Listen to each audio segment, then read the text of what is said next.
The fifth edition of the Economic Times Best Education Brands was held recently in the capital city of Delhi to recognize and celebrate the excellence achieved by the doyens of the industry in the education sector. Here are some highlights from the gala event. Welcome to the fifth edition of the Economic Times Best Education Brands 2022. Today we have gathered to honor the institutions which shape the future of our country.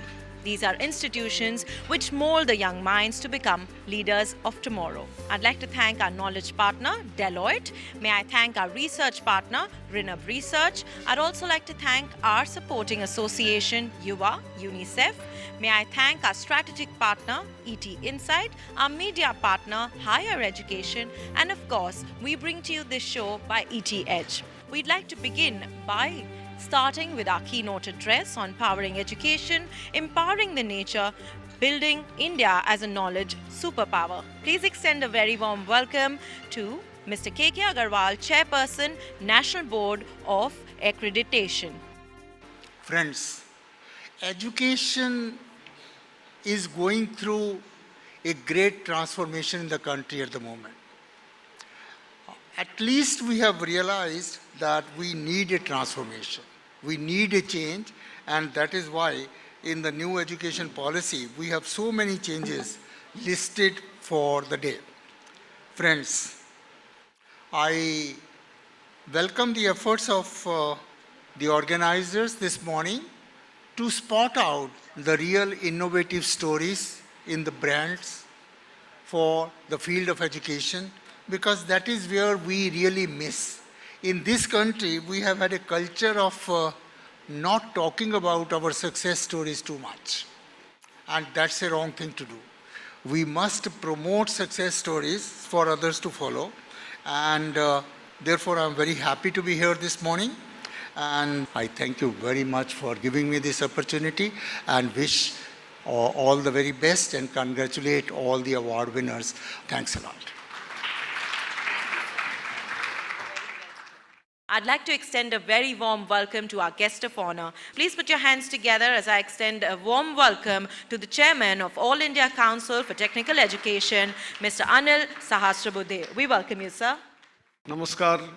The early childhood is very, very important, and let us all educators think about how do we transform the early child education through all of this.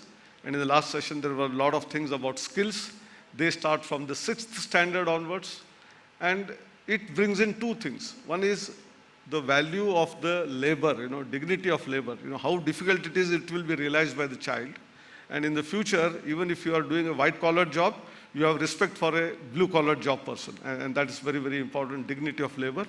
And secondly, your motor skills will get developed. You have all variety of hands-on work which will help you in the life, be it in science, commerce, engineering, medicine. I think working by hand, whether it is stitching, whether it is gardening, whether it is agriculture, whether it is in terms of even cutting vegetables, I think all of them have great value, and we'll start respecting that. Thank you very much. Namaskar. Joining us on stage is none other than our chief guest, Dr. Ranoj Pegu, Honorable Education Minister, Government of Assam. A round of applause as he steps forward to address this august gathering.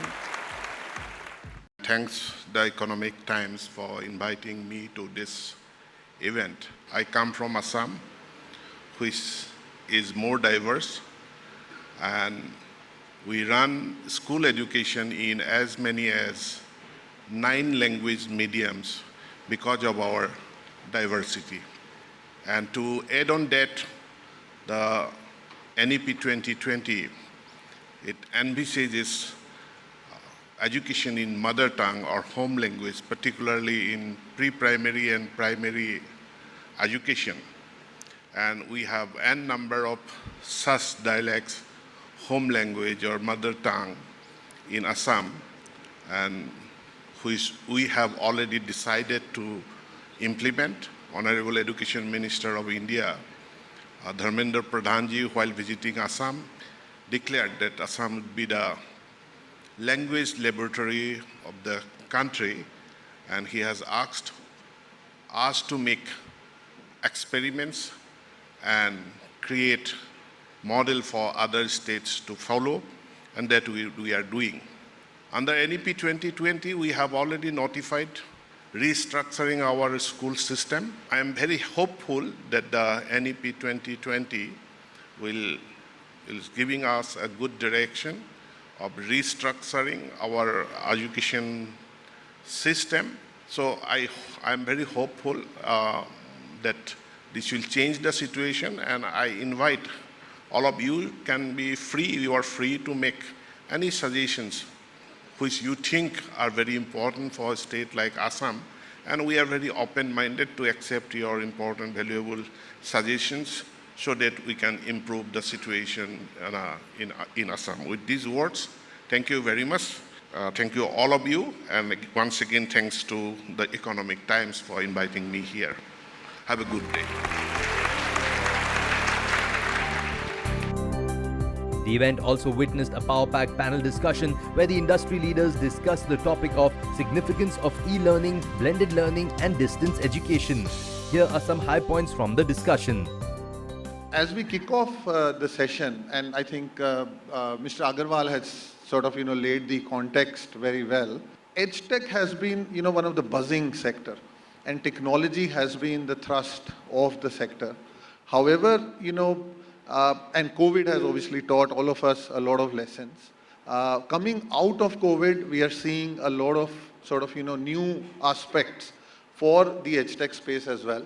And that's where the businesses are looking at reinventing and restructuring the business models. So why don't I start with Smita, you, because a lot of focus is K-12 in the sector, and it'd be good if you can give us your perspective. Looking at the school education, I can say that the kind of transition that schools have gone through in the last few months, or I should say a little over 2 years, is something that no one and nothing could have prepared the schools for.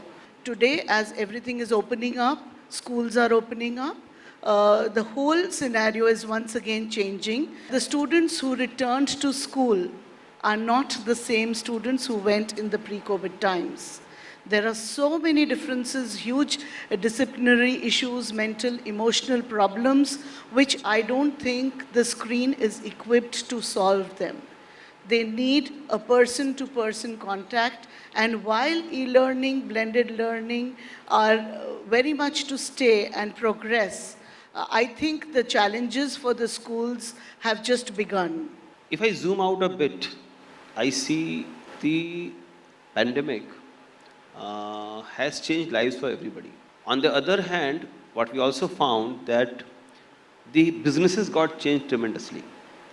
And that means that whatever role one was performing in one's own business, the work from home is only one of the context, but the entire operating structure of the businesses got changed. If we see, when we talk of education, typically we think in terms of education in schools. But I broadly see that children who are getting into education now, they have to be prepared for world, which our Honorable Prime Minister calls as Amrit Kal, 100 years of India independence. India will be the world's leading superpower. We have to prepare them for that life. Children will be connected through teacher, through peers, and the education, the campuses also will have to have a omni-channel context. And that is how I think the future, we have to think about the future. Content is king, and content can be delivered orally, through a video, or even through a blended way. Right? So as we went into COVID, it was almost like, as the EdTech world will call it, an MVP in real life execution. We have to understand how e-learning is delivered through teachers, reaches the student, and parents play a role in enabling that. And as we look forward to the future, what do we really need to do is, COVID has taught us that independent learning is here to stay. What do we mean by independent learning? You're going to learn outside the classroom. That's a given. But facilitating true independent learning will need proper digital skills, the student level, teacher level, as well as the parent level, and actually reduce this digital divide gap we've got to understand e-learning as it is delivered at both ends of the spectrum. Those that have access to all sorts of digital learning as well as those that have limited. And e-learning, edtech companies will have to focus on both sides. At the Dell Foundation, we are focused on children who are attending largely government schools or low-fee private schools, and their experience also, as many of the panelists laid out, has been a little different. So when I think we talk about measurement and assessment, there is an element of measurement at every part. Just starting from measuring the access gap. So how many children today do not have access to a device? Then we look at the content gap. They might have a device, but there is no content which is appropriate for them or easily available for them. Many of the contents today stand behind paywalls and things like that. Then I think there is an engagement gap.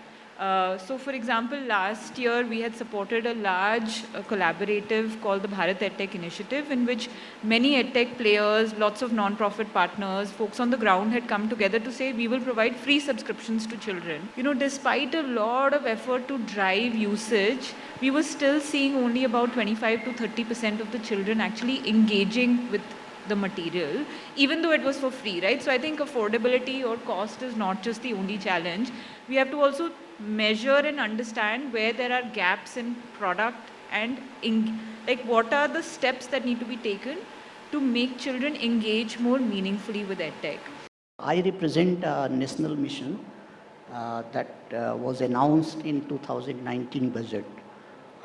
This was for preparing India in terms of future technologies, and those future technologies can be applied anywhere, including education. My personal view is that when you are talking about skilling or giving education to such a large population, this brick and mortar model is not going to work, right? We need to have this online or blended kind of a system. And especially when you're talking about affordability, which Samar mentioned, you need to have this technology intervention. Now, the only difference is that how can you make this experience look real, right?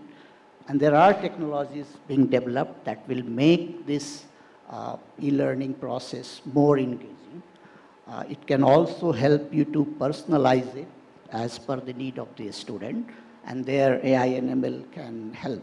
I would like to thank all of our panelists and the audience for a very insightful session.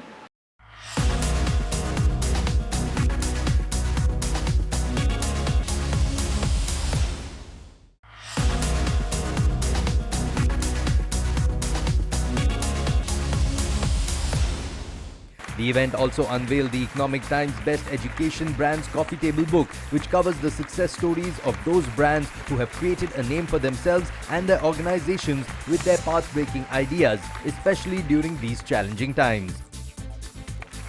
The ET Best Education Brands also felicitated the leading educationists and academicians who are not just keeping pace with the international education revolution, but also making a significant contribution towards making India a truly global educational hub, where students from the region and across the globe can satisfy their hunger for quality and innovative education.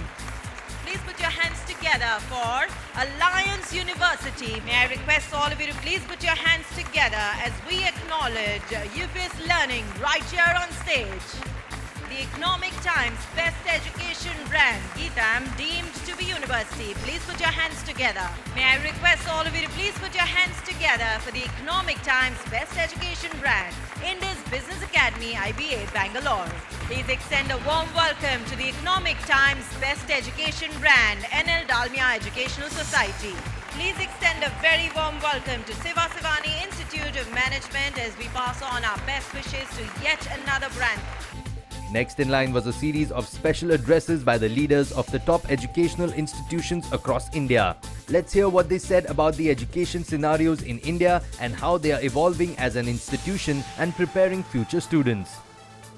It is so heartening to know that the new National Education Policy announced in 2020 expects the academic institutions, particularly universities, to change their education delivery method and focus more on project-based learning, focus on more on innovation and solutions to the local problems of the industry and the community and the society.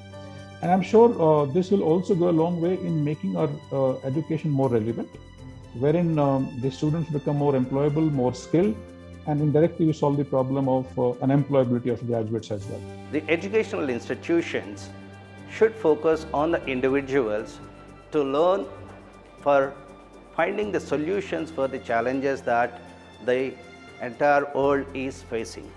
Down the line, the students have to have the capabilities to find the solutions for different problems that encountered by the individuals and as a society, and also they have to have the capability to manage the diverse people with different perspectives. The education accessibility is being addressed in the NUP 2020, and the emergence of edutech firms are providing good learning platforms.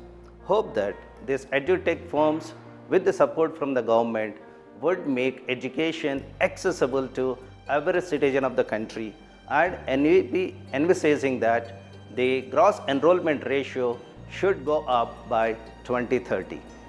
I think the whole purpose of education is to facilitate learning. It is also left on learner to take advantage of the opportunities which are available to him. Unfortunately, both teacher and the learner, they don't collaborate well, and then it hurts the learning process.